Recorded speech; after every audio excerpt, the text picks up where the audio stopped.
I'm thrilled to be with you, Wendy. Hi. John, it's a pleasure. Yes, yes. Together in Half Moon Bay at the Kindness Collective. And you passed the torch, which we thank you so much. You are a champion of compassion. It's great to have you on the summit here. All Thank right, you. so here's the big question. We're all, as we talked about when we were together, mobilizing the social innovators and youth of the world to achieve the global goals, create peace on earth by 2030. Do you think it's possible that we could create peace on earth by 2030? You know, I think that we can create within ourselves a commitment to be kind, to be compassionate, and we can't necessarily control what everyone else is going to be doing.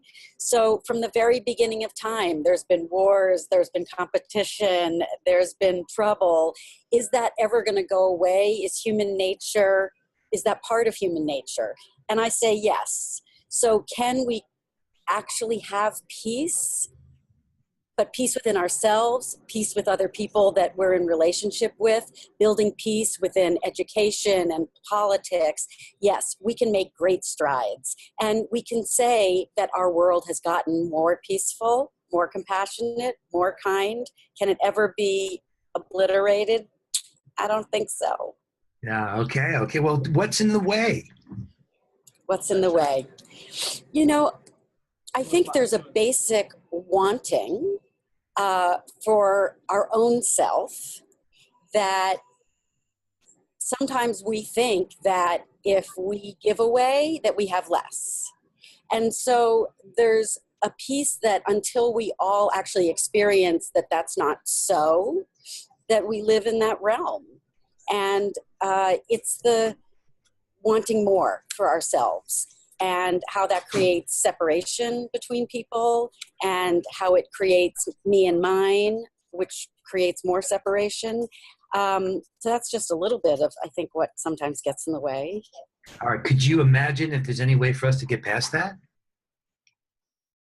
Yeah, because the Kindness Collective that happened in April was the very first experience for the people that were in that room coming together to say, how can we let go of me and mine?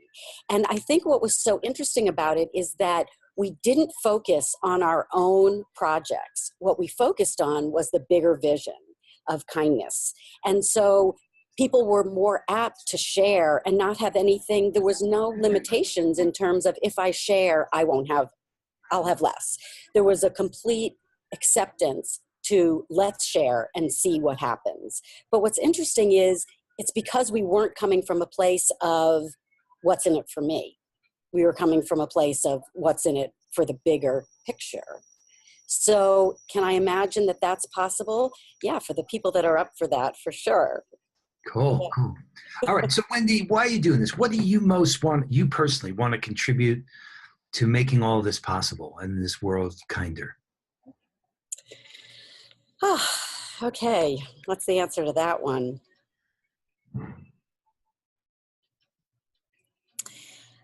I think it comes back to just the basic respect and love of humanity. So if we can honor each other as humans, then kindness, compassion, and generosity just follows.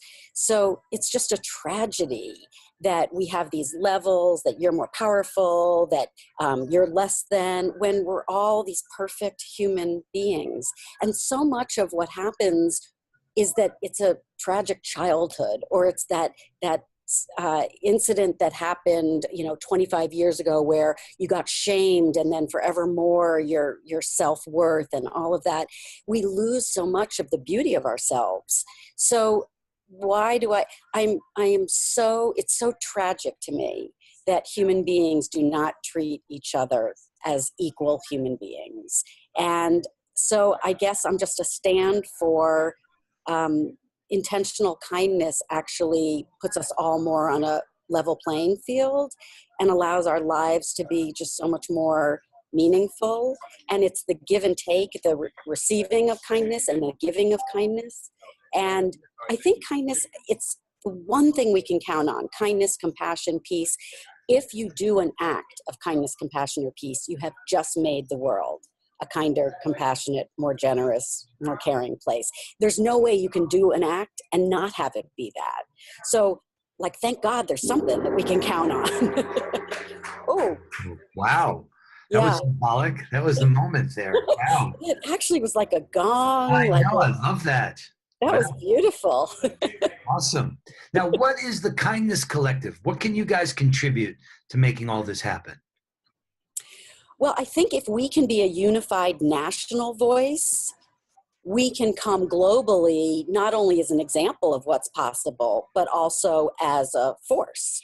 So those 70 organizations, I did 5 years of research, and I had 7 interns helping me input the data. And these 70 organizations, literally, kindness, compassion, care had to be in their mission statement.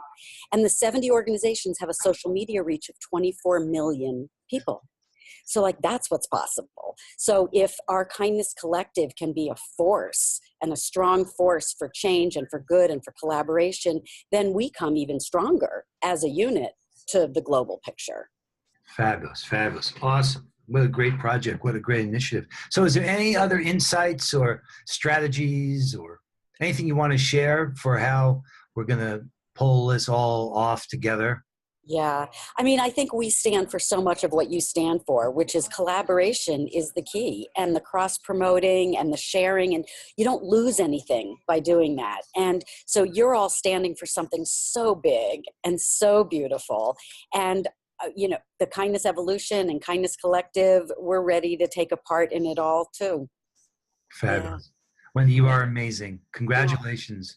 Thank You've you, heard John. something really that is so needed right now and is so born out of your own heart and soul and love and dedication. I've known you for years doing this. I'm so proud of you and grateful to you for everything you're doing. Thank you, John. Thank you so much. Fabulous. Okay.